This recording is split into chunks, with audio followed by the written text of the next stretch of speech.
Hey everybody, it's Lee, and this is Let Us Say It For You. Big Mike in his house. In his house. How the hell are you guys doing today? You guys alright? You guys okay? Yeah. You hear him like I hear him? Cha-ching, ching. Hey, Yeah. it's a pleasure. It's a pleasure to be here with you, lovely saints, another time. I'm Thanks. wondering why Micah and I look so dazzling.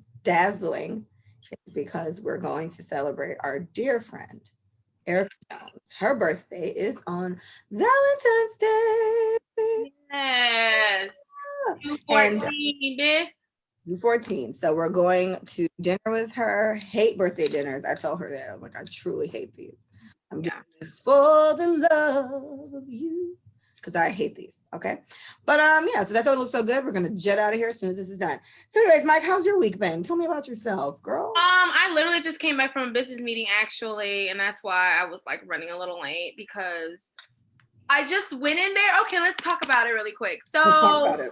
So we're when you here. just go, okay, so I think there's a number of types of business people. There's people in general. How about this? I always say there's two types of people. They're followers and they're leaders. I mean, yes. But listen, someone, when you go to somebody for something very specific, right? Mm-hmm. Hey, I need to specifically ask you for the price of something. That's all. That's all I want from you. That's all I need from you. That's the one of the list. And then the conversation ends up being about 17,000 other things on top of what you asked for. Now, in this case, there's different ways to receive information from people. Some people feel like, I don't like listening to people that I feel like are not to the caliber that I want them to be for their information, right? If you are a graduate student, listening to someone who did not graduate high school, if that's you, I mean, whatever, you may not feel like what they have to tell you has value because you put value in your education and they stop theirs. For whatever reason, that's on you. Also, people have a hard time receiving any type of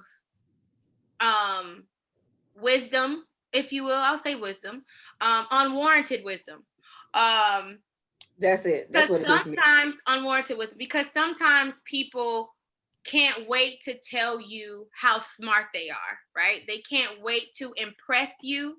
They can't wait to one up you in a sense. Cause it's like, oh shit, you coming to me for information. So let me school you real quick, right? Let me tell you how bitch go down the slide. Yeah, and it's just like, it's the hell no, because I didn't ask for it.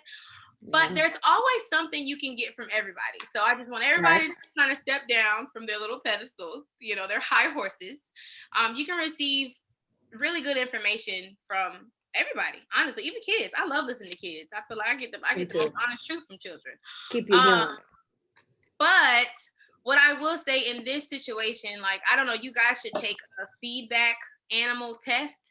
And it basically tells you how you receive feedback and how you give feedback. And it gives you an animal and it tells you all the traits. I'm a bear. So what bears do when they receive any information, at first, depending on what it is, we tend to be guarded while listening. So although we are taking in whatever's happening, we are then assessing the information that's being told, and we're also going through our checklist of why we missed what we missed, right? So this is not about being wrong. This is just not about being perfect. And if you struggle with perfectionism when it comes to certain things, then you may be your bear as well. So it's not that we don't hear them, it's that we hear them after we have assessed, okay, I can see where they're coming from. Okay, that was me. I did that. Okay. All right, cool. So now that we've agreed upon said information, it's like, okay, now I can go forward, and now I can engage in conversation with you how I want to. This is what happened to me today. So this woman was giving me unwarranted information that I could really care less about, to be real. Right. But then it turned out to be something that I effing needed, and I was just like, this whole time I was giving you my ass to kiss. I could have started off on the right foot, but it's a way that you have to give people advice or give them your opinion. I think you shouldn't just jump into it. I think a lot of people need to start asking, do you have time? Do you mind if I X, Y, and Z? Can I share something with you? Is that cool? Things like that, I think will help people either be comfortable, be receptive.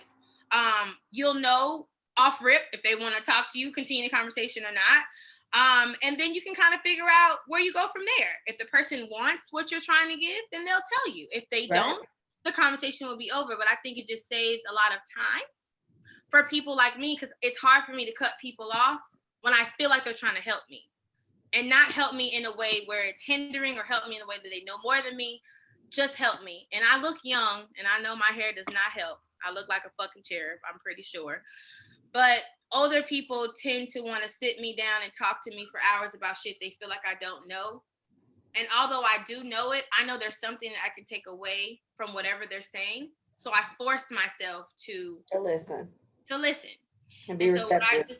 Yes. And so what I just want to share with you guys, you may feel yourself not wanting to listen to information that you didn't ask for. But if you stick it out, it could be something very, very meaningful, especially the way that they do it. I do not think you should let somebody carry on in a condescending way. I don't think that you should let people talk down to you or belittle whatever you've done. I don't think you need to sit and listen to that shit. But if it's not like that, then maybe you should give it a chance. And this lady was a stranger. I usually don't take well to Caucasian advice, because I do feel like it's coming from a Black girl's point of view. And I don't like being saved, because I don't need being saved. But their shame allows them to just feel like I need them, and Black people need them, and they need me. And when I feel that, I'm like,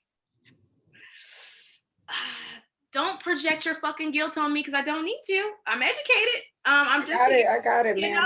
You get what I'm trying to say? Yeah. So I feel like they can't help that. I think that's a nervous angst that they have, and also trying to relate to us. But that's just what kind of I went through. So it was a Caucasian woman. She was dope, But before she was dope, I was like, I didn't ask for this shit. You know what I'm saying? And so when she was dope, when we broke it down, I was like, all right, white lady, okay. Like I felt better about whatever she was saying about what we were talking about. So I'm just saying, sometimes, guys, you go in for a 10-minute conversation and you walk out an hour and 30 minutes later. I'd say 34 minutes later. Girl, and just if you can respectfully decline the offer to continue, then I say, I don't know how you guys do that. Maybe we should talk about Leah, how would you respectfully say thank you for your time without saying thank you for your time? Obviously, this is very easy, but I could not do it today. Thank you for your time. I got everything I needed from you. I'm gonna go. Because I could not say that.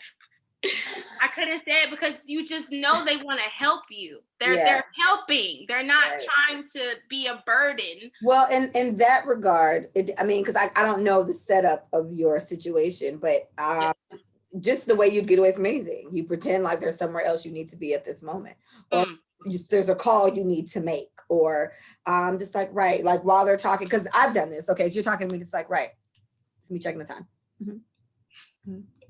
I just look at the time again, see, or I'm looking on. Right. I know.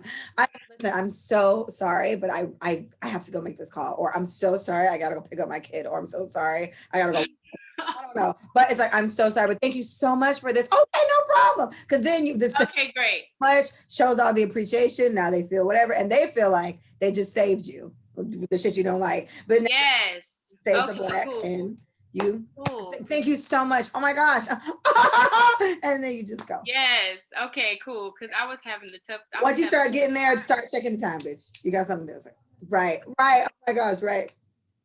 I had a tough time. I gotta go. Man, but it ended well. So, you asked about my week, but that was like the highlight of my week, because I've been waiting to meet with her for a very long time. So we can briefly talk about effing professionalism when you own a business. It should be a 24 to 48 hour window that when people contact you, you contact them back. Oh, now I know What the fuck? Okay, I was like, because I was like, where the fuck is that? But then when you said that, yeah, you know, like just that. Like you own a company, I own a business. If I don't see your shit in 48 hours, you will hear from me. You know what I'm saying? Like they're supposed to do it. And it's like you can check your email once a day. Right? You should. At the same time, every day. Yeah. You don't gotta be periodically checking to see. No, it could be 9 o'clock every day. You end your day with emails. Customers are covered. I mean, really. Come on. I mean, come on. Am I right? How was your week? So I forgot about this, but then when you said condescending, then it popped back in my mind. So my week was fine, but the situation, I've shared it with you. This is me sharing with everybody else.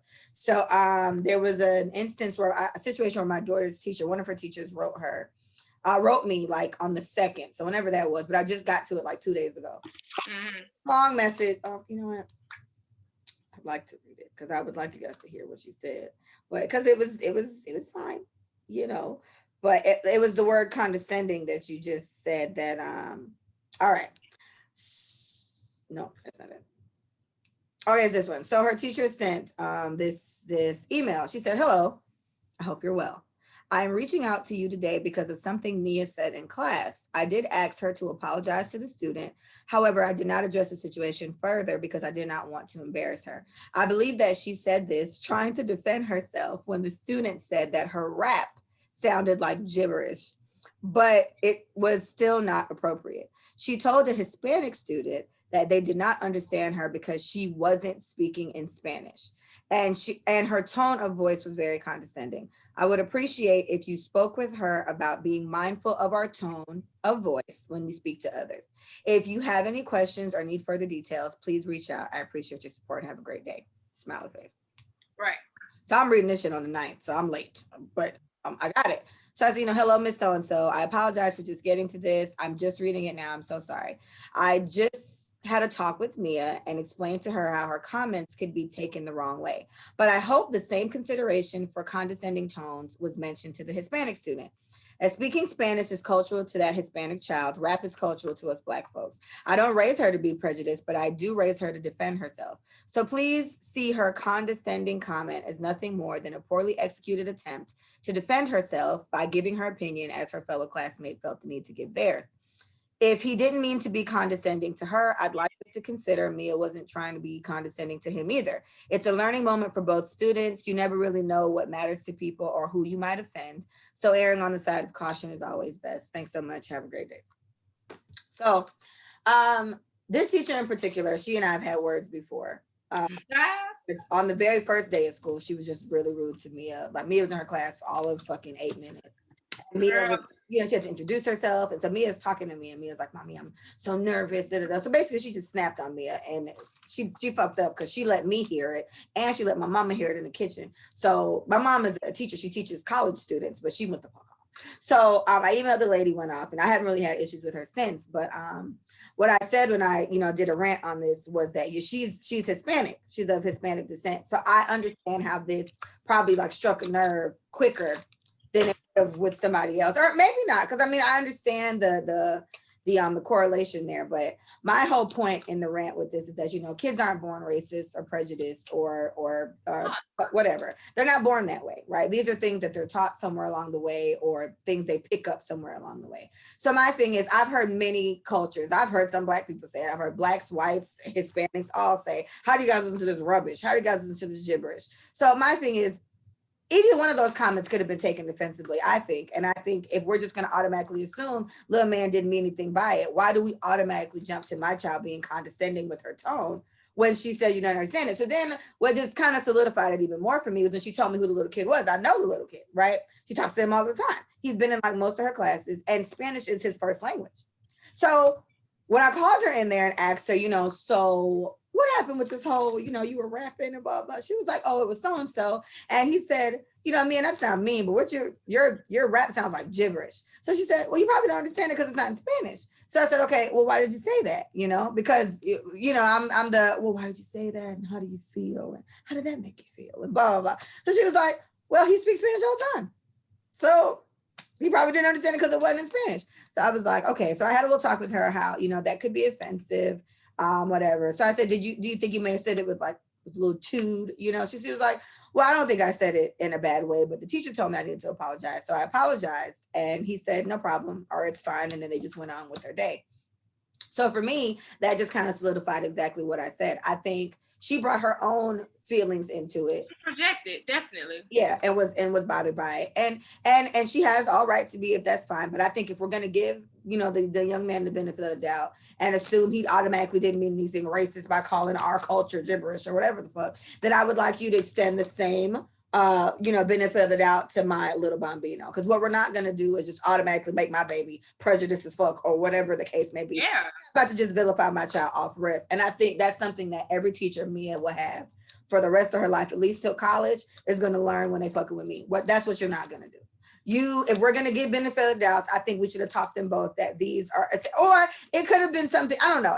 Either way, you either talk to them both or leave both alone. But in writing me, I've had some people reply and they were like, she didn't have to write you and tell you anything. She addressed it, she made me apologize, and that was it. She was in her feelings and that's why she did that. And my thing is, she's a Hispanic woman, so I definitely understand why this must struck a nerve. So I'm like, me as her black ass mama, I'm gonna definitely defend the fact that we're not just about to make my jit, prejudice. That's not what we're gonna do here, Miss Ma'am. So I had to talk with Mia about it, and Mia was like, I mean, he speaks Spanish all the time. Shit, it's probably why he just didn't get it. And that was her tone. And my thing was, Mia was just, I said take it as a way of her trying to defend herself. But being looking down, my conclusion to the rant was that, for her to make up in her mind, for her to conclude that Mia was being condescending, that means she's concluded that Mia looks down on people that speak Spanish at the ripe age of 8. She looks down on people that speak Spanish. And then as we've just decided that that's not something kids are born with, she's picked this up along the way somewhere, whether from me or her father or from Micah or my mama or whomever. And I was like, that's not the case. So it's like, I'm keeping my grown people biases out of this, however I may feel about whatever. And I'm gonna need you to do the same as an instructor, especially when you fucking with my kid. Like, I'm gonna need you to figure that out. So she of course didn't write back. I didn't really expect it. I was late as fuck with the email, but I stay getting these teachers together in these emails and I don't be caring. It's just like, I thank you for pointing it out and whatever, but if we didn't think he was being rude, why the fuck? I would like us to consider that Mia wasn't trying to bust his balls either. Exactly. Especially now that I know who it is. I was like, that little boy does speak Spanish all the time. It's like it was just another thing is, why can't we just conclude my child is using deductive reasoning? Like, that don't exist over there? Like, what the fuck? So anyway, that was as you said, how was my week? That was the highlights, I guess. Yeah. Right. Just noticing that I had to tell somebody about themselves. Yeah. But like everything that Leah was saying, if we project our own biases onto what our children are doing and thinking, projection, that's the fucking word, Micah. Thank you. You know what I'm saying? What's that fucking word? Projection. Yeah, because if Mia would have said, if she would have called a student a spick or something like that, then it's like, whoa. I can understand because you're a spick. What the fuck? Like, it would have been very clear. And that's definitely some shit she would have learned that. And she don't even know that word. Because we don't say that shit. Because we don't say that shit, right? That's fucking offensive. Wetback, that's offensive. Nigga, we use that because we nigger,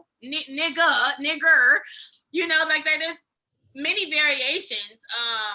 I think a Guido, it's a whole bunch of shit that I know because I took fucking intergroup relations class. That's why I know all the horrible shit. But if she would have said something very straightforward, I would see why a conversation needed to be had.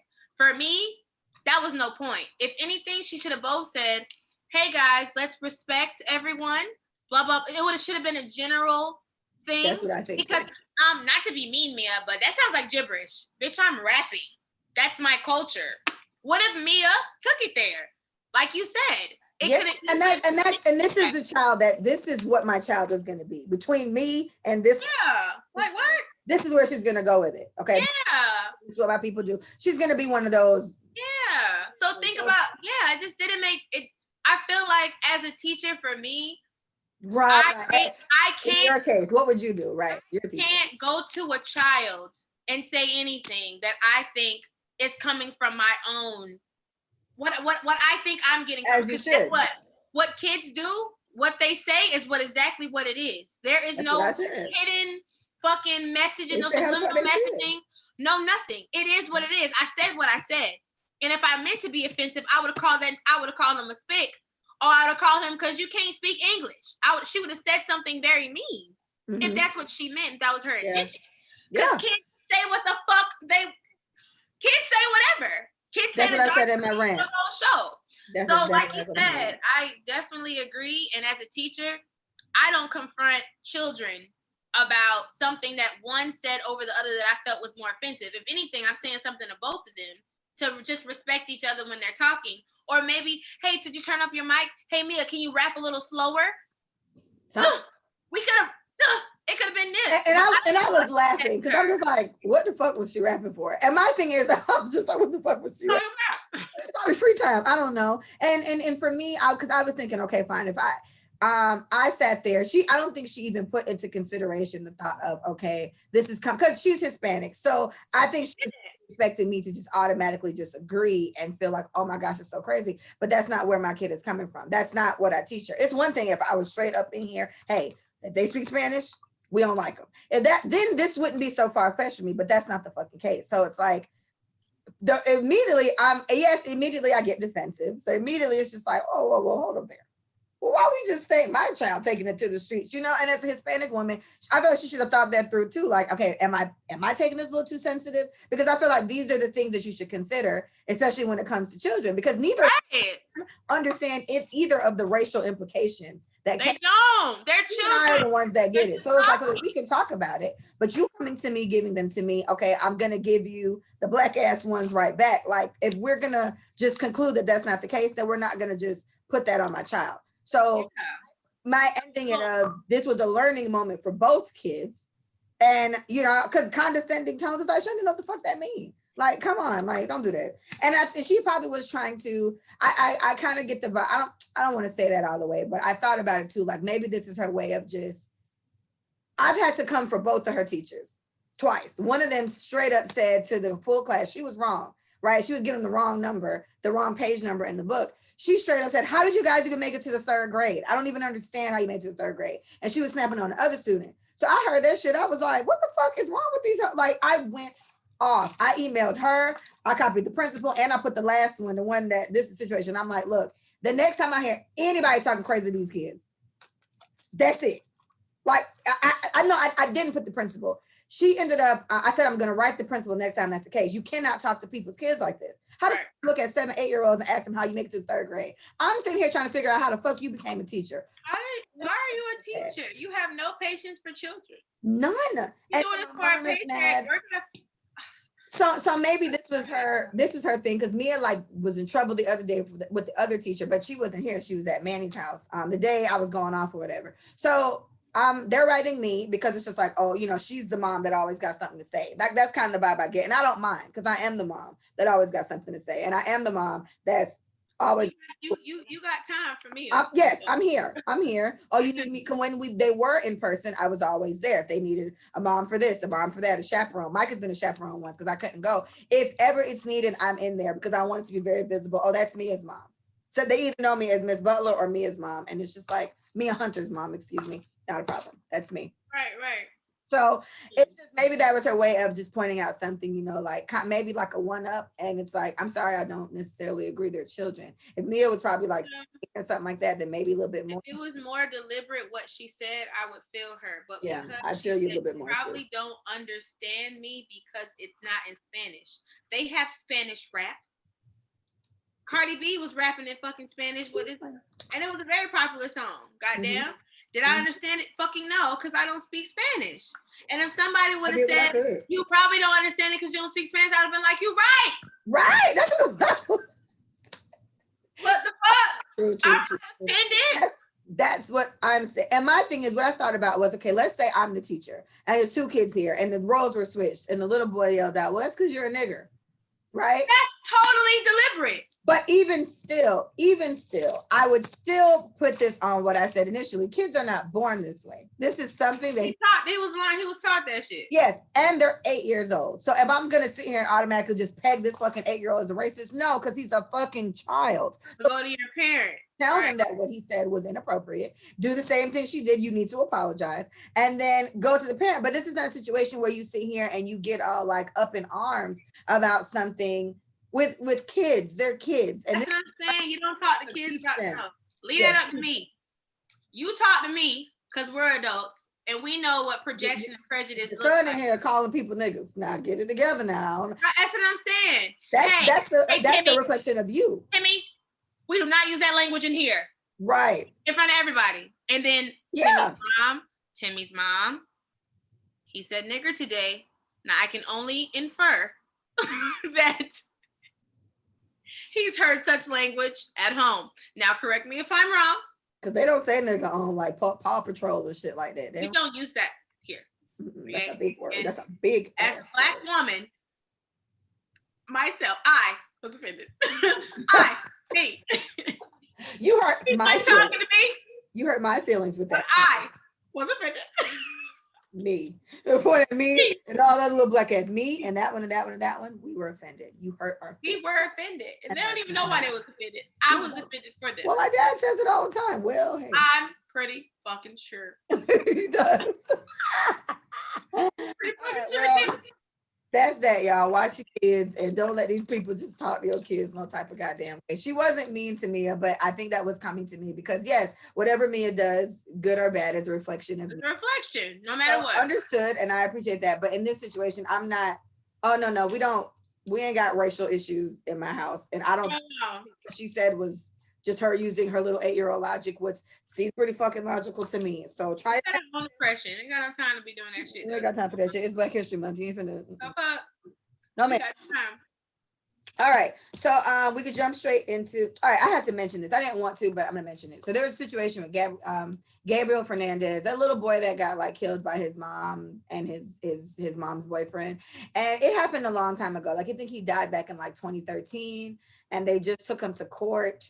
Like 2017, they did the things, and it was just honestly very sad. And I remember seeing it on Twitter, and I was like, I'm not watching that shit, because all I saw people were saying was, it's so sad they did a little boy. And I'm like, bitch, I know I'm about to be in shambles. But this wasn't really his story per se. This was the trial of the parents, of the mom and the stepdad. And so they still showed you bits and pieces of just pictures of him and what happened to him. And it was just very, very sad. They basically felt like he was gonna be gay or something like that. And they literally tortured him, like put cigarettes out on him, tied him up every night, made him sleep in the fucking cabinet. It was just really, really bad. And I mean the mom's boyfriend was this big fat ass, huge ass motherfucker, like gotta be about 6 foot, 920,000 pounds. And he's punching a fucking 8-year-old in his face, like punching him. And they counted. He punched him like 10 times. He fell on the floor. The mom came in there. She kicking him too. And this time, the first time they hit him, he just didn't get up this time. And usually a little kid gets up. He didn't get up. They rushed him to the hospital. He died a little bit later. So it was just very, very sad, because the overall point about that is this was in LA, and they were getting on the Child Protective Services. You know what I'm talking about, them people. And just how they failed him so much, because there was a teacher that his teacher, his 8th grade or his 1st grade teacher, and she would just see him come in there and his eye is black, or his lip is swollen, or something. So he just always had an excuse. Oh, I was wrestling with my brother. Oh, well, this happened. Oh, well, this happened. And she was just like, okay. So then one day he came in there and he was just like, Miss Nixon, is it normal for your mom to give you a spanking? Like hit you with a belt, is what he said. And she was like, well, yeah, some parents do that, it's like a disciplinary thing. So that's normal. And he's like, but what about like the metal part? Like, is it normal for them to like hit you with that and make you bleed? And she's like, no, that's not normal. And so this fucking educator did what the fuck she was supposed to do. And she called whatever hotline there is. Right. So she called them, and it's when she called them that she literally called these people multiple fucking times. And the person that it went to, she apparently was new, but she was more so like, okay, and what happened? Okay. Okay, got it. She wrote it down. And apparently I think she did actually go there and see it, but it's like she never actually like even saw him. She went to the home and checked with me. Like, hi, is Gabriel fine? Yeah, he's fine. You're not even supposed to do that. Never looked at the fucking kid. And then every time Child Protective Services comes there, they just beat him even worse. And then he comes back to school the next day and he's fucked up. Like even worse. And so there's patches in his fucking head. His scalp is bloody. Like crazy shit. And I'm just like, how the fuck do so many adults sit here and see? My daughter is 8. So this is hitting a motherfucking nerve. The little boy would probably been like 13 now. But how do you see a little kid look like that? They ain't going home fucking with me. Help. No one helped. And then, so the teacher sat there and she went off about how, like, she said she went to her principal and was like, we can't keep sending him home to these people. Something is happening to him there. You know, he was absent for like 11 days for whatever reason. When he came back, he was just really like pale and both his eyes were black. It's just like, what the fuck? There's scratches on him, his cuts, his burns, like his neck is red, his forehead's peeling. It's like, he looks like he don't have rights. And she went to the principal and she's like, after I went to them and said that, they were like, no, that's investigating. And we don't investigate. What we do is report and we, make the authorities that are supposed to handle this. And she was just like, they're not doing shit. Like every time I call, because she was like, she was scared to call. Every time I call, he comes back worse. And so he was a happy little kid and his mood just started getting worse and worse. His mom didn't have custody of him for a while. He was with his uncle, his uncle is gay and he had a gay partner. So that's why they just assume, oh, he's just so gay. They called him every fucking gay slur in the book at the age of 8. And they were trying to beat the gayness out of him or whatever the case. And the kid was safest when he was with his uncle. They took very good care of him because the mom didn't want him. 3 days old, she was like, come get this fucking baby. I don't want a baby. And he had the uncle had him for like 4 years. And then I think he stayed with his grandma for like another 3. And he was only with his mom for 8 months. 8 fucking months. And this her big ass, useless ass man. And they killed him. And she had 2 older kids. Never abused the kids, but it was just him in particular. Like they just took everything out on this kid. Had this little kid sleeping in a cabinet, bitch, had him handcuffed, hog-tied him, like crazy shit. Nothing sexual from my understanding, but just torture, knocking his teeth out, everything. And DCF or whatever the fuck the child people place called, like everything was just like a passing blame. So when the judge or the lawyers or whomever kind of got hold of it, obviously they're prosecuting the mom and the stepfather. But then they was like, man, fuck them social workers too. We want all 4 of their asses. We want both of them and we want their bosses, because there was a whole bunch of passing it around, coming in. How the fuck do you go? Because apparently there's a chart. I learned this watching the documentary. There's a chart that you go. So they come in and they check Mia and they see like a little scratch on Mia's lip. Okay, let's mark that. So it's like like when you rent a car and you see the whole car and they show like circle right here, circle in here. It's like that for the kids. So she went one time, did that. She went probably 2 more times. There's an old lady and it was the same girl. They never filled out any of these charts because they never fucking looked at him. Because if they went, they would have added, oh, he has 96 more fucking scars on him everywhere. So then they start falsifying information. One old bitch that was there, which had me so high. It was this old ass white lady. And she said on the phone, I didn't hurt that boy. That was his parents. You have a fucking duty, bitch. You have a duty to make sure this little kid is okay. And it's not like he just got beat up and he survived. He fucking died. Because his mother and her useless ass man sat there and beat him to death. And you sat there and went to go see him at least 2-3 times. So did the girl. Nobody looked at the little boy. You didn't see him. When they went over there, they locked him up in the fucking cabinet. Aren't you supposed to see the fucking child when you go? I don't even understand how. You can look anywhere you want when you do a home. Yes.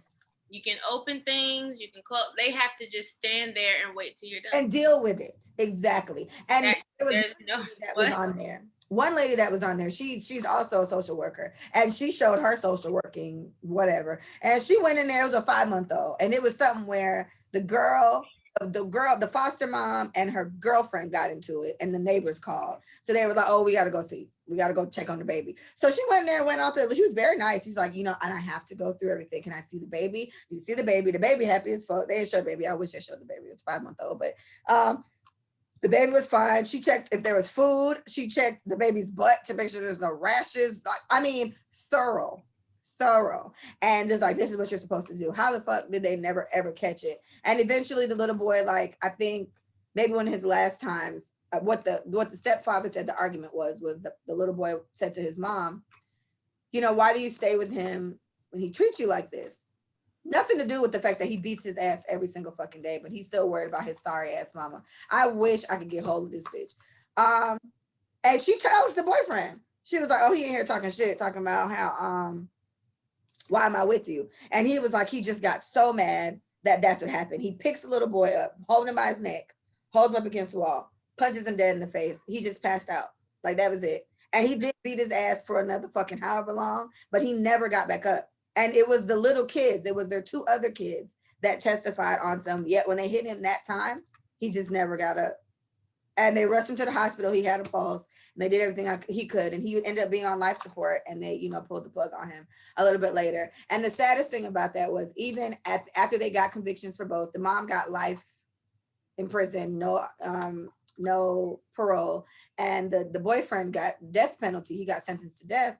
But literally 2 days after the case was closed, the lawyer on the case was crying. That's when I started crying. It was really sad. The lawyer on the case was crying because he has two little boys, and his dad used to beat his ass, which is why he's a lawyer for shit like this. So it just hit a nerve for him. Another little boy died. He was 10. Another little boy died on the same thing, where it was actually his father and his mother.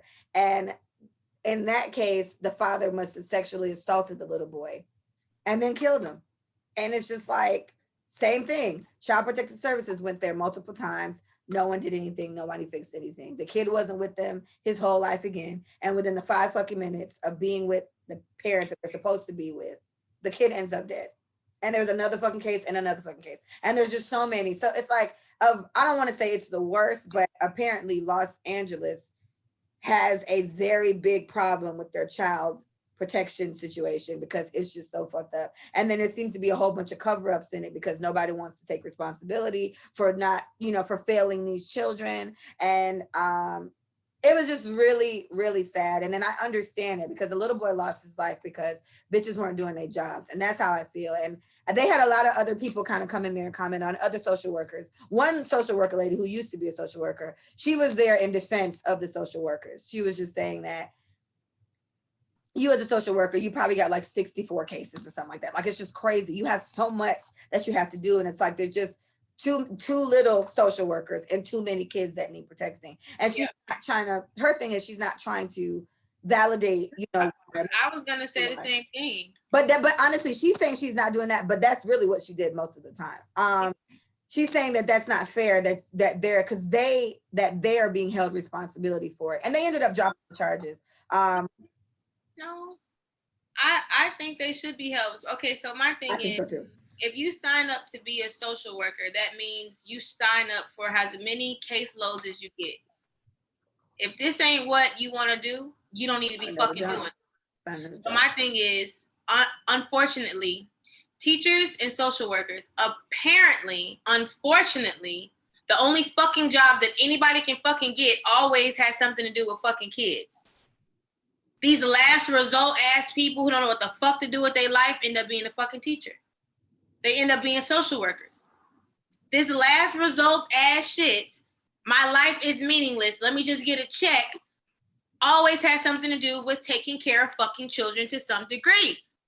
So because of that, you have kids that are in unfucking compromising situations every fucking day, because you have unhappy ass adults choosing a profession that's supposed to care about kids and take care of fucking kids and watch out for them and look out for them, and they don't fucking do that. You know why? Because it's not what the fuck they really want to do. So you do a social worker thing, work at fucking Wendy's, my nigga. Stop fucking endangering and ruining people's lives because you're a fucking lowlife. Because that's what it comes down to. Figure out what the fuck your passion is. Stop fucking up these kids, because that's what it is. Social workers right now, Keisha got 70 fucking cases. One person, 70 cases. She talk about these fucking kids every day. I know their names at this point. So at this point, if I'm one person, I have 70 cases. That's 70 homes spread across wherever the fuck. Right, the greater Fort Lauderdale area, bitch. In West Palm, and goddamn Miami, right? So I have to go to all these people's houses. This is not a justification. This is what the fuck you signed up for. If your workload is given too heavy, if you at 30 and you fucking complaining, quit. Give it to someone fucking else, because 15 of those fucking kids are going to be worse off fucking with you. Yep. If you're not going to be thorough with your job, why the fuck are you doing your job? I feel like those are the two jobs that is just, kids get the shittiest end of the stick. Because they don't have fucking laws for children. Almost nowhere, except another country. I don't know what country it is. It's Finland. It's some country that got child laws. Like they specifically have laws made for children, and a certain amount of things, like everybody can be at fault if something happens to the kid. Touché. No matter what, everybody going to jail, somebody died. Like, it's just we lock shit up. They have like child laws. It could be Finland. Finland has Finland. Yeah, it could be Finland, bitch. I feel Finland don't fuck off. They pretty don't fuck off with nothing. They're pretty progressive. They were saying that they said that there was a lot of people talking about it in the documentary, and they said in these situations the law is always on the side of the family, because obviously that we want to keep Micah's baby in her house, Leah's baby in her house. We want to keep the kid with the family, but enough thought isn't put into, is this a safe environment for this child? The kid was living with his uncle and his uncle's partner, and yes, they were gay, and the kid was happy as fuck. There was nothing wrong with him. He was fine. So you take him out of a stable situation because you don't like the fact that they're gay. And then you give him to the grandma, who was still safe, but was old. So it was the grandma and the grandpa. They also came there. They were crying. But the mom ended up getting custody of the kid because it is her fucking kid. She had her other two, and she said she didn't want Jit. And then ended up getting him just to fucking I don't want a kid. Why are you giving it to him? You set him up already. You set him up. So it was just... They said that the law doesn't protect the kids. They don't protect children, though. And kids don't have the rights that they're supposed to have.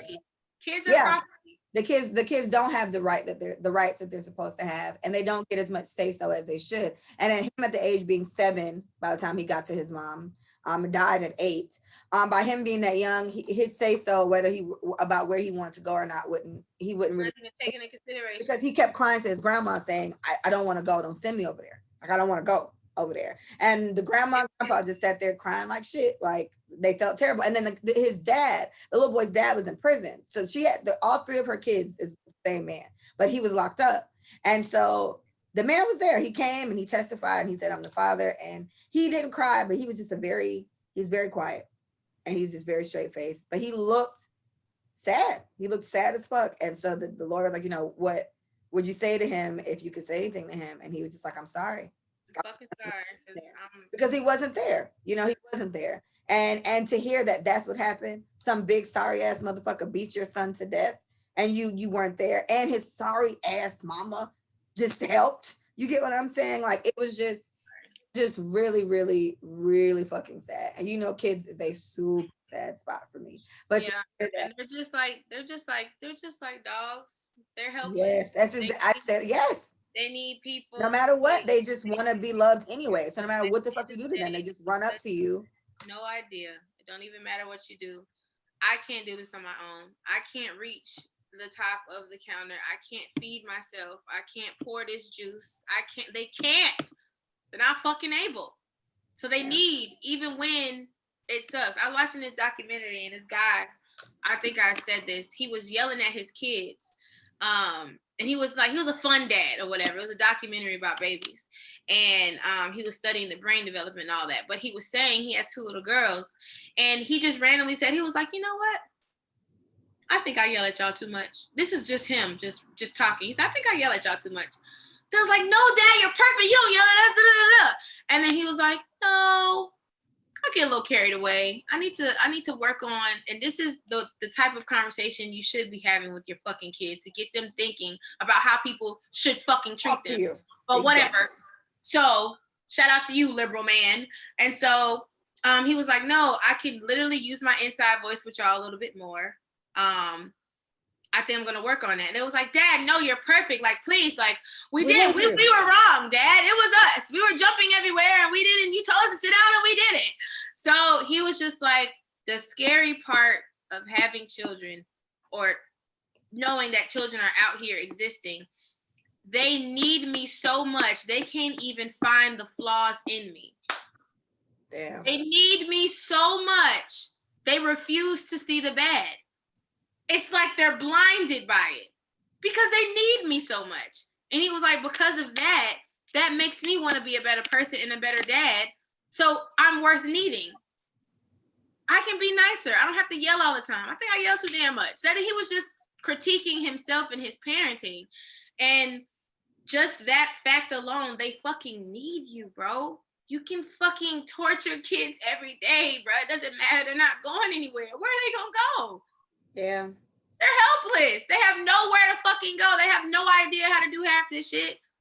Their cognitive skills, their thinking skills, their logic skills, that shit don't even kick in till late as fuck. So it's like they need us. And so hearing stories like that, it's just like, it goes back to a fucking adults who just decided I need a fucking paycheck. I need something to get by. I need to sustain myself. Let me just get this fucking job. And shout out to all the social workers who give a fuck, because I know a lot of y'all. Shout out to all the teachers who give a fuck, because I know a lot of y'all. Take your time out, Sudan, for one. Taking your time out to make sure children are more than okay. You know what I'm saying? Like, that's the fucking point. And everybody always gives teachers shit. And we are the first fucking examples of the type of people that your kids are possibly going to be. They spend the most fucking time with us. All the day, all fucking day, your kids are with teachers. Social workers, you're supposed to be a pivotal person in their life, bruh. You do visits every fucking week. They're supposed to be excited to fucking see you because you're hope. You signify hope. And some kids, like, they want to be abused because they don't know better. They need their parents. Yeah. But it's up to you to wipe out all them tears. Like, baby, I know, but this is not love. This is not what it looks like. Not how that's supposed not to be. How it's supposed to go. Look at your face. You're in pain. Mommies are not supposed to do that. Shit, it's gonna hurt, but I'd rather put a kid in the system, and the system's fucked, but I'd rather put them in a place where they can at least fucking run away as much as they want to instead of just getting beaten to death every fucking sending them back. Yeah, just getting them and sending them back to faulty, bro. To the thing. And the one thing I see is with the social workers, the 4 social workers that they put charges up against, but they dropped all 4. 2 were like regular, like 2 were just regular employees, and then the other 2 were their supervisors. So only 2 of them really spoke on the show. The old lady, she like gave like a phone interview or something like that, but she didn't actually talk on the show. But the supervisor was on there. And so while he sat there and he was just like, he looked like, every time you saw his face, it was just like, I failed this fucking kid. He looked like he was taking it very badly. No, I don't want to go to jail. He's like, I've never even gotten so much as like a parking ticket. But yeah, you can't when you social worker. To be in prison for fucking 5 years. But he while he said that part, his whole thing was just like, he almost kind of just understood that regardless of what I want to say, a little kid is dead now. Because I wasn't, and as managers and as bosses and as leaders, you have to fucking take responsibility for what the people that report to you do. So the woman, this old bitch, and I really don't like her, she was a nun for 10 years. She apparently was a nun for like 10, 20 years, and then she became a social worker. And I'm listening to her, I didn't do anything. That was his parents, prosecute his parents. And it's like, you didn't do anything, bitch. That's the fucking problem. You didn't do anything. You went over there, never once filled out any of the charts you're supposed to fill out. If they filled that shit out 2 times, they would have seen, okay, he has more scars today than he did when he came last week. Let's get him the fuck up out of there. Any of that could have saved him. And a lot of social workers agreed with that. Yes, she filled out none of the forms. The other one that went filled out none of the forms. They didn't. He should have got charged. He should have got charged. So the judge that was seeing the trials of the parents, he said, yeah, let's put charges up against 4 of them too. Y'all fucked up. That little boy dead because of y'all. And he wasn't fucking with it. He was actually a very good judge because he went off at the end too. But another judge came, like I think automatically things go to the appeal courts in Cali or whatever.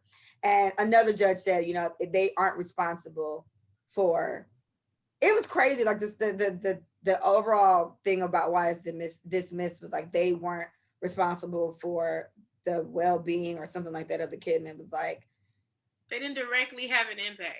Yeah, so they got off and it was fine, and I get it, but they did all four get fired, and I feel like that is something that should be just considered a little bit more if you do pick up these jobs when it comes to keeping, the helpless safe, because that's what it is. These are helpless kids, and these are just these, and then there's so many forms of abuse. Some people are so fucking sick, and you sit there and you just hope. These kids are just hoping that somebody sees something. And there were so many people. There was a guy, she went to the Child Protective Services office with the little boy with scars and everything on him, and there was one guy sitting there, and he was just like, y'all don't see this little boy? Y'all see what he looked like? He went to his manager. He went to a social worker. He wasn't a social worker, but he worked there doing something else. Went to the social worker, like, Micah, yo, that little boy right there getting beat up. Like, I know what the fuck ass whoopings look like. He is getting abused. And she was just like, you think so? Yeah. And then she was like, oh, I don't want to. She said she didn't want to do anything because they were already mad about overtime. They didn't want to do an overtime. She's like, well, you go say something. So like I said, you worrying about the wrong fucking thing. Wrong fucking thing. Your job right now is to make sure another human being, child, is safe. Is safe, regardless of your fucking paycheck and who the fuck is complaining. Right. So her boss was already complaining about overtime. And if she would have done this would have tapped into overtime. So she was like, say something. So what he did, this is how this fucking man again went above and beyond. It's the second person now. He called the child abuse hotline or whatever and was like, yo, this kid just came here today. He looks like he's really getting beat up. He called, I think, twice. And still nothing was done. So I think he was who the other caseworker came in, either the old bitch or, he probably is the old bitch one. And the teacher was the young girl who was new, but she just didn't do what she was supposed to do either. So two completely different cases about the same fucking kid, and no one did anything. Yeah. You see how crazy that is? So it was just sad. I mean, arrest, in peace to all these kids. There are countless stories of little kids getting abused and dying at the hands of not here, bro. Like, people want to get abortion, let them abort. Definitely, I think you should just let them go ahead and do it, because do it, man. The baby, and I think the dad probably somebody wanted it. She followed through and had the jit anyway. And then as soon as she had him, she was like, okay, because her brother, she already know, hey, come get him, because he crying, you get on my fucking nerves already. This is how she was talking, because this was the uncle's boyfriend. He was talking about it, and he was like, he was laughing. He was like, she was already annoyed. She was like, come get him. He getting on my nerves now. But he was like, that's my baby. I love him. And I see nothing to show that they were abusing this kid or anything. And even when they left him and went with the grandparents, they forced this little boy to go back to that bitch and her big girl. Anyway, so rest in peace to the kids. If you guys see anything out of this, I'm the right one. Let me see some shit like that. I'm telling everybody. I'm taking pictures, videos, like I'm telling everybody, because they can't help themselves, and it would just, oh bitch. Okay. Switch of gear. Mark Cuban. Love him, by the way. Right? Dallas Mavs. Yeah. Right. So he said the other day, he was like, he stopped playing the national anthem at his games. He was like, I'm not playing it in the beginning of the game. So he hasn't played them for the last 13 preseason games and regular games. He hasn't played. So he said, I'm not playing that shit anymore. So they come out, I don't know what the fuck they do. They just introduce themselves, I guess, and just start playing. So I saw that like 2 days ago, and I was like, shout out to Mark Cuban. Love him. If you guys watch Shark Tank, if you're trying to figure out where you know him from, he's one of the guys that's usually always on Shark Tank, and he owns the Dallas Mavericks. But then the NBA came out today. I'm just seeing something. The NBA overruled and it was like, nah, everybody who played the NBA gotta do the national anthem. And I was like, what's gonna happen now? Because Mark Cuban don't give a fuck about nothing. Like I like him a lot. So it's like for him to decide. I mean, I kind of get it though, because it's like if you own a Chick-fil-A, no matter what, if you franchise a Chick-fil-A, you still got to be closed on Sunday. You can't just do what the fuck you want to do because you want to do it. This is my Chick-fil-A. And I say you can't be open on Sundays no matter what you do. And so in his case, in the NBA's case, this is my NBA and you're playing in it. So you're going to play the fucking national anthem regardless. But it's like, fuck y'all. I'm not doing that. So now it's like, I want to watch the next game because I want to see it. He going to play it. So I feel like Mark don't play by his money. And I feel like morally, he had to do that because that's that's how he feels. So I think even him taking a stand for 13 games is enough. Just period. You did some shit nobody else did before. Somebody snitched on him. You know what I'm saying? So you got some cracker-ass crackers in your camp and they don't want to see you. You know what I'm saying? Like, be on the side of people who feel like, why am I listening to, why are we singing this song? Why are we pledging this? That's not the point. Racist ass song. Oh yeah, you got cracker-ass crackers in the industry that still, you know, he's an abolitionist at this point. Shout out to you, Mark Cuban. But shout out to Mr. Cuban. If he plays it, because technically he don't own the NBA. Yeah, so, he got a choice. He gonna play it, but he gonna be like, shit, I'm just letting y'all know. Y'all can kneel on the round, hopscotch. I don't believe in that shit, but they right. I don't own this shit. Anything I own, I do it my way. But and we not playing that shit. All right, cool. Fuck it then. I ain't gonna do it no more. I'm just saying.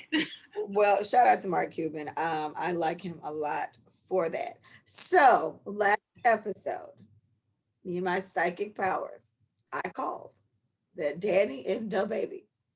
I said I don't see them going much further. About 2 days later, shade room picture of them hugged up, and then somebody drew that little zigzag line in between them. I said, "Oh Lord, didn't I say it? Didn't I say it?" I didn't remember. Shout out to Mercedes. Mercedes was like, "Lee, you called it." Bitch, I did, didn't I?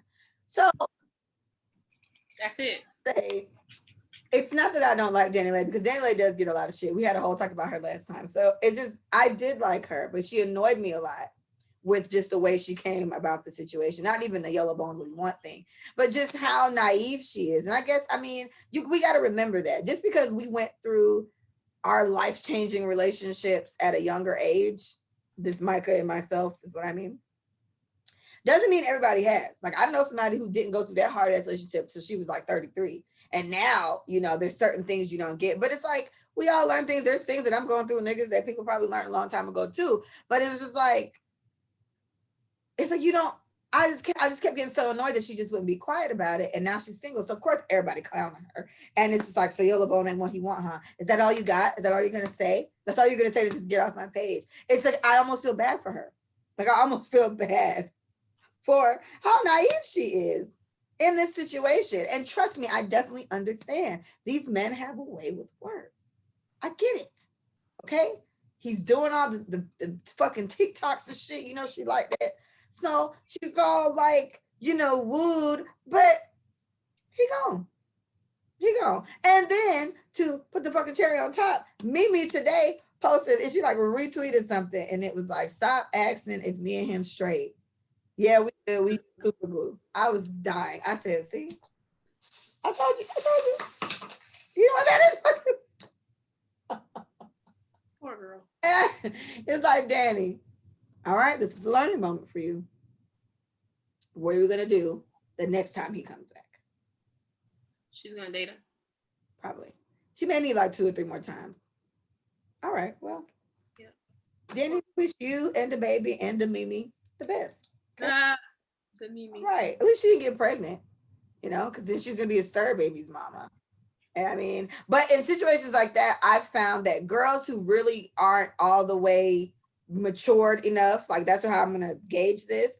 For them, this is a victory. Like, he got a baby mama that just won't go away. Oh, well, I'm pregnant now, so now he has to give me the same amount of attention. No, now you're just tying yourself to this nigga forever. That's all you're doing, okay? If the respect wasn't there like it should have been before, it's highly fucking unlikely that it's going to pop up now because you're with child. You're just going to be getting tried like the baby mama was getting tried with the new yellow bone is what he want that pops up. Because he posted fucking India Love. The girl, the really pretty girl with big old boobs, he posted her TikTok in one of his songs talking about he looking for a Valentine's date. So that's kind of how we figured out they were broken up, because he just let that cat fly clean out that goddamn bag. Ain't it?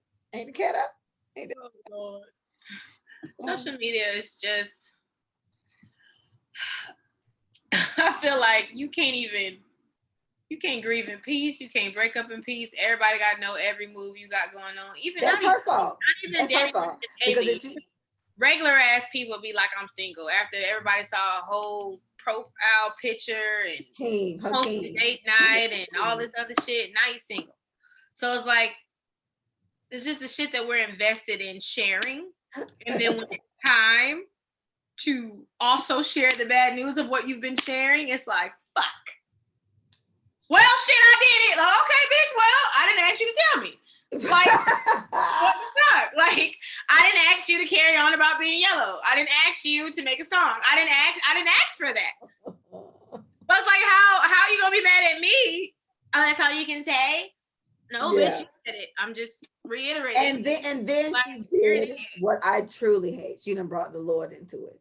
Talking about when God wants to he removed this and this. I said, Danny, somebody take this bitch phone right now. I don't like that. Stop putting Jesus in your foolishness, okay? He don't want no part. He removed for that. Girl. Jesus. Wait, what's that thing where it was like, I think Terry was saying it. He was like, people be like, God removed me from this situation, but the person blocked you first. He broke up with you, bitch, and God removed. No, that's not how that go. You supposed to be the one that leave and then say God did it, girl. Well, to be fair, she could have left him. We don't know how the breakup happened. She could have broken up with him because she realized Mimi's never gonna go away, and so she could have still done this. But either way, you're gonna get clowns because you went too fucking hard. We don't know. And because she went so hard, I know she didn't do it. Probably. Probably. All right. Well, Danny and the baby and the Mimi and the kids. We wish you all the best. I'm sure this will play out. I'm sure I'll see something else as Mimi entertained me perfectly today. And let me say for the record, right? No, I'm not like team baby mamas over here because I'm a baby's mama. Okay. That's not what it is. What I don't like is that to me, like Mimi in the baby situation, me as a almost 31-year-old woman, I wouldn't have gotten involved with him because I would have just seen the bullshit that's to come. And it's like, no, if he already tried me with this girl once and she cussing me the fuck out and he not helping me and she dragging me and she going off about how she gonna beat my ass and then she got pregnant again and then he got back with her and now he's back fucking me. To me, I'm making myself a clown. Okay, I've done many Moncone things. This was not going to be one that I would have done. So I think that's why it's like she just stepped into something she was completely not prepared for. It's very naive of her. And that's why I feel like this may have been Annie's first go at a rodeo or public. I want to say maybe they didn't do this shit all the time. And this is the first time we see it. But hey, that's Shane. Yeah. Fucking right. All right, girl. I hope. Maybe not. I don't know. All right. So this is what I really want to talk about today because I'm exceptionally aggravated. This Gorilla Glue bitch. She did this on purpose. And I don't care what anybody says. She did it on purpose because how your mind, and they keep calling her Gorilla Glue girl. I'd rather like Gorilla Glue one. I understand the aesthetics of it, but this lady in her 40s, she got like kids from what I'm understanding. From what I heard, she's in her 40s and she has like 2-3 kids. So you're not a girl. You're a grown ass woman telling yourself that I've run out of essentially like spritz, something equivalent to spritz, hair holder, and you're going to put industrial adhesive on your scalp. And you want me to use up the couple good graces with Jesus I got to pray for her recovery. And she got a GoFundMe up. This girl has went for what? She got the surgery for free. Bitch, what are we funding? She went from however many followers to thousands, hundreds of thousands of followers. She's verified now. All this shit because you decided to make a piss poor decision. Now, what also annoys me with this situation is I'm hearing now that, she plans on suing Gorilla Glue. And I've used Gorilla Glue to glue the border down on the side of my floor. She went to Home Depot. Let's start there. You wasn't in the hair section in Walmart, Target, motherfucking Kroger, Publix. Not Kroger. You wasn't in the hair section. You thought that it would be smart to use something that's so strong that it's gonna lay your African American hair down. And I get it, sis. I fucking get it. I get you want it laid and slayed. I understand. We always be trying to find the next thing, the next invention that's gonna fucking tame this shit. I get it. In the hair section, I get it. Bitch, you went out of the section. We don't belong over there. You went out of the store. Like what? They do. I don't think they sell spray Gorilla Glue at the salon, beauty salon store. I don't think so. Beauty supply. Like, come on, bro. Like, you reached hard. You reached hard, and you probably didn't think it was gonna be as bad, but you reached hard. No, well, here's my thing. For me, feeling like she did this shit for clout, for attention, then she was probably just ready for a brush cut anyway. She was probably ready to just shave that shit clean the fuck off. I mean, no matter wigs will fit better if she does it that way. And shout out to It's Lovely T, because that's who I watched and said that this lady like in her 40s and got kids. She's a grown ass woman out here making dumb decisions. Oh yeah, she did that. That's your fault. And For you to do all that, she did all this looking for the attention. And to be fair, she's gotten the attention that she wants. But people are on here too, like just to see how ridiculous our world is. There are other adults like adding Gorilla Glue on Twitter and stuff like that, saying you guys will be held responsible. Held responsible for what? And unfortunately, she can sue him. Well, the thing is, she can, and the thing is, because it's such a big company, she's probably still gonna get it back because they're gonna rather settle than even go through this bullshit with her because she's just gonna drag that shit through the mud. But people have been reading the back of them fucking cans. The cans say shit like "Don't put it on your skin." So scalp is skin, but I'm sure she's gonna find a way around that. Oh yeah. If it is, you're trying to tell me that used in blah blah blah. You ain't supposed to inhale them fucking fumes, bitch, and you want to spray this on your hair. I just feel it's true. You can sue. You can sue for anything, and this bitch is gonna do that. And I just kind of feel like that's annoying to me. Take your fucking GoFundMe down there. What the fuck you got that for? You ain't paid for the surgery. $12,000. And I guess it's just I'm just so annoyed with like the pity that I'm seeing people pour out. I'm just like, for what? I thought it was a joke. I thought she was being funny. It was funny at first. I thought she was like, bitch, look, I can't take this shit out. It was funny at first. But she carried the fuck on. And then it's like her sister is involved in it, and it's just a way of like, oh girl, like everybody know your name now. Look at all the followers you got. Like, you know, it's kind of like that. And I get it, social media wise. Shit, let us say it for you. All it takes is some viral shit, boy. All it takes is some viral shit. And now here she is. She's verified. Chance the Rapper talking about, I saw something he put up where like Shorty really didn't realize what she did. How the fuck don't you realize what you did? But my thing is industrial grade. If you okay, so she's verified. Can she lose those? What if people just unfollow her? What's she gonna post now?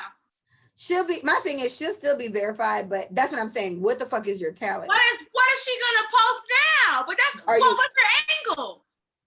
What are you gonna do with that? You gonna try, let's see what using like olive oil spray does to my edges. Maybe that can be used as grease since you're using fucking adhesive as spray. I just feel like that's what I don't get it.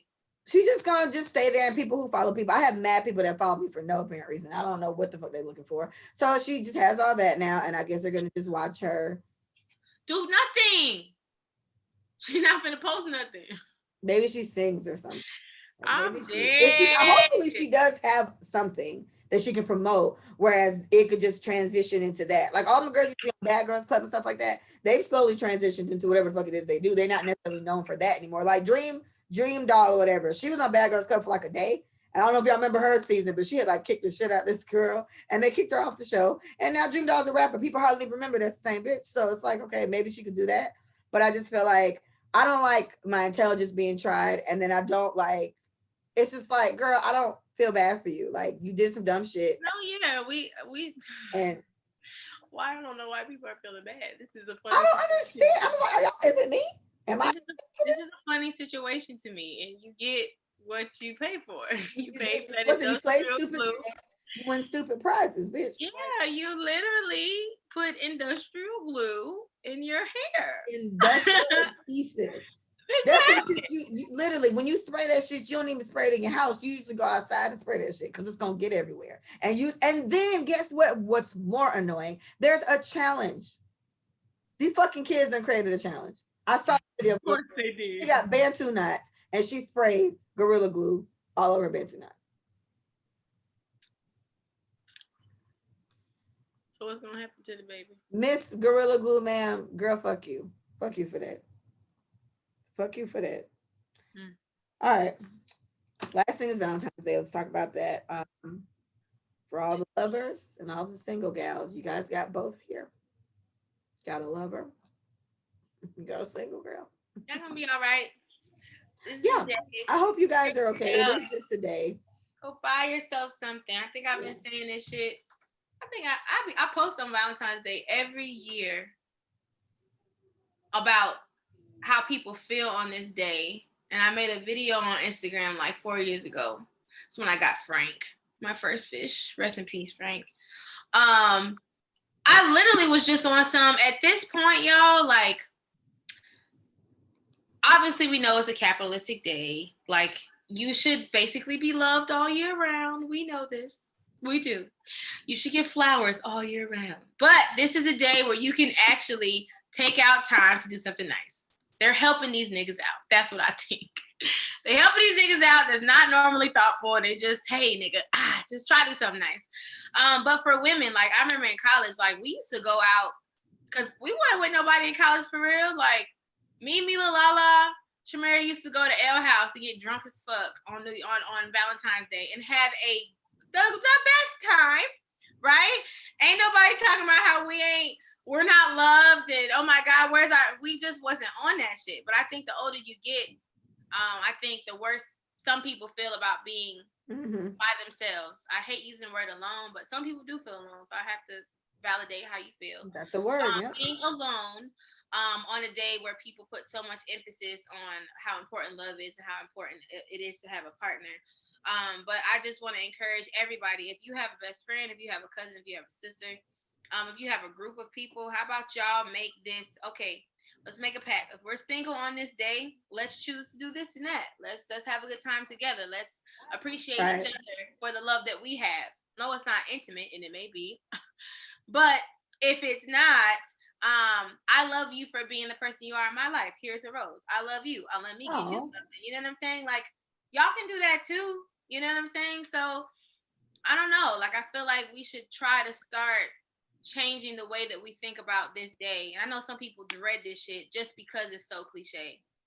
But I like this day, personally.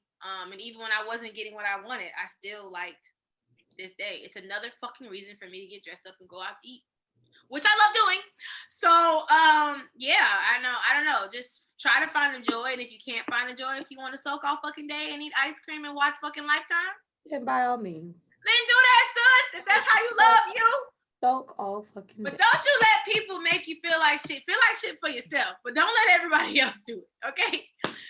Do it for you. Do it because you genuinely feel like shit. Don't let other people make you feel like you're not valid, you're not important, you ain't worth shit because you ain't got nobody, because that's a lie. Because people with somebody still ain't somebody because their relationship is shit. Speak on it. So you want to be unhappy in a relationship? That fucking shit when that little dog was laying in his bed. How I be relaxed and knowing I ain't getting cheated on? I love that fucking meme. Oh my God, that's the best. I'm not getting cheated on. How I sleep knowing ain't nobody out there cheating on me. Right, like, come on, bro. Like, so I as the single one, I completely agree, ladies. It's not.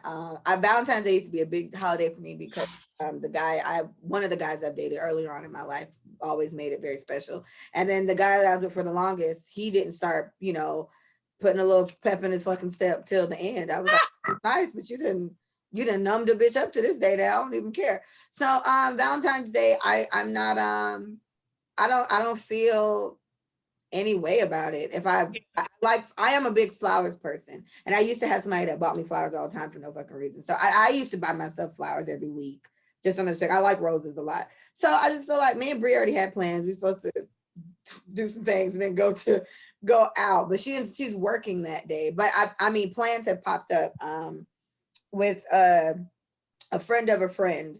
They're in town and they have all these plans. So I actually have a very full weekend at this point. But again, ladies, don't let this day, tear you down. If you want to be sad, be sad. But I mean, it's really not that deep. Don't hurt yourself, sis. Like, it's okay. It's okay. I was thinking about it today. I was like, damn, I've been single for like the last 3 or 4 Valentine's days now. I think I ain't had a man in a minute. And I had that little situation with that nigga, but I don't even remember what he did. So I don't know. Last Valentine's Day, I got roses from one of my coworkers and from a friend. So we'll see. I keep getting asked though. Oh, I bet you got a lot of Valentines. None that you won't.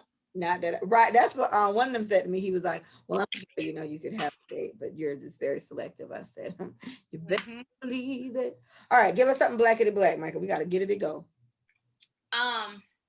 Black. Um. You want me to rant first? Mm-hmm.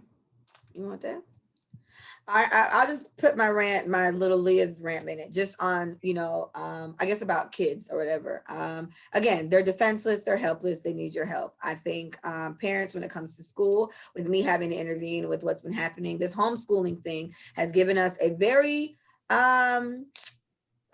interesting view at what our kids go through at school. I think a lot of these teachers didn't remember that we can hear what the fuck you say to our kids now because they're sitting in front of us. So hence me having to check so and so before. And I said in my rants on Instagram, I'm not one of those parents that feels like my kid can't do wrong. I know Mia enough, and I know what sounds like something she would do and what doesn't sound like something she would do. And even if it doesn't sound like something she would do, I still treat it as a complaint nonetheless, and we investigate that motherfucker. So I would say for the parents, obviously it's not for like bitches like the ones that killed her fucking son, but this is for the parents that are involved. Sometimes it does require a little bit more extension of you being involved. Micah is a homeschool teacher, and with things like that, once Micah leaves, there's a job there for her students' parents to do that still needs to be done. When Mia signs out of Google, whatever the fuck, there's a job there for me to make sure my child does her after school whatever and gets the training and the requirements she needs. Like my only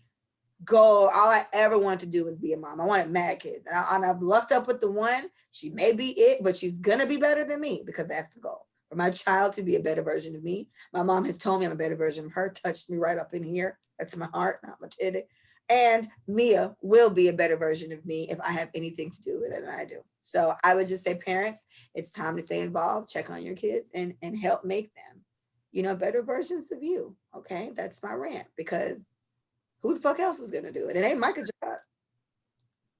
We do it, but bitch. But it ain't her job. We do 30. We do She how 30%. to count and shit. 30%. And after that, it's your turn to make sure he remembers to count. Cause that's kind of repetitive, like math is one of the things you guys keep doing that shit. So you get good at it. You know what I mean? Fucking hate math, but whatever. I made it this far, right? All right. You ready? Yeah, so just going back to what the teacher did early on in the episode, rubbing her prejudice off.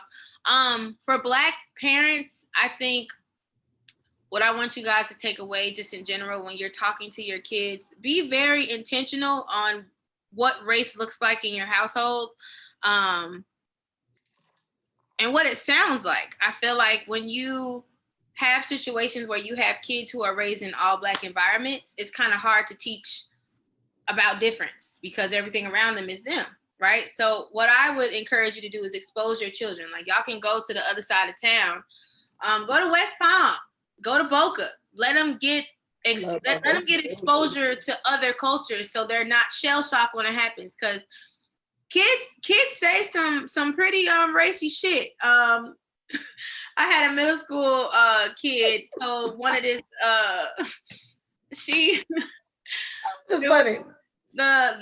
She was okay, so the teacher was Asian and the kid was Black, and he was like,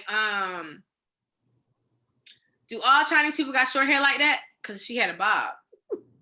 And he was like, all Chinese, she was like, no, do all Black people have hair like that? And so she snapped back at him with the same racial energy that he gave her. But this nigga was dead ass. That's the difference. She felt offended. He was dead ass. Because he's never seen a Chinese woman that did not have that, because the Chinese lady that works at China Walk looked just like her. So my thing is, expose your children to other cultures. Make them feel very proud to be who they are, but just let them know they're not the only ones in the world. And what you say to people can be offensive. But also, erring on the side of caution is always. Yeah, just be aware that there's other people other than Black people. While you're creating these strong Black individuals like Leah, also make them aware that there is some prejudice somewhere up in there. And as long as you don't teach it in your household, you're good. But expose your kids. Like I said, go to Boca. If you live in Fort Lauderdale, Boca is where you'll find a lot of this, right? They're everywhere. And go to a restaurant. They didn't go to a sushi restaurant. Like expose your children to difference, right? And I think that'll just make them more well-rounded people. You know what I'm saying? I took my kids to Popeyes. I don't think they ever been to Popeyes, and I know that's funny. They dead ass was like, we've never eaten Popeyes before. I was like, cool, let's go to Popeyes. So after that, it was like, oh my God, Popeyes is delicious. I said, right? But the next weekend, she was like, I think I want to go get sushi. I was like, cool. But the fact that a 4-year-old wants sushi was so cute to me. I'm just like, if you know about sushi, you know. So just expose your kids, because I know, you know, these white children, Latin children are exposed. We need to get our kids exposed just as much as they are. I know it's comfortable being around us, but we need to create some other experiences for our kids. I agree. That's all I'm gonna say.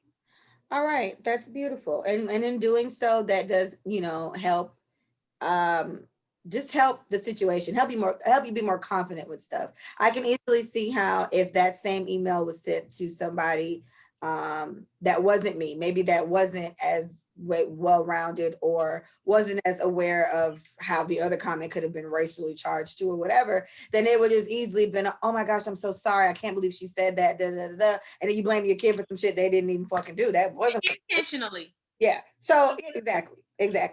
Then that's the word, intentionally, right? So, right. And even still, I definitely explained to her still how this comes across and what this sounds like, and be like, okay, got it, because it's a learning moment. Expose your kids, man. And that thing was she didn't do it in a learning, educational way. It was more accusatory. It was reprimanded. And I don't like that. It's like teach my kids something. All right, we can't do the song because we really got to go. It has been a pleasure. Thank you guys so much for being here with us. Please visit us at letitsaitforyou.com. Let It Say It For You IG. Let It Say It For On YouTube. And Let It Say It For You, just for you, on Twitter. Michael, you're the best. I'll see you in about 30 minutes. Have a wonderful Valentine's Day, guys. Have a safe, is it President's Day? Is that the holiday that's coming up? Apparently, yeah. All right, so happy President's Day to everybody but Trump. Oh, he tight. All right, thanks so much, you guys. Love you, Michael. Bye. Bye. Bye. All right.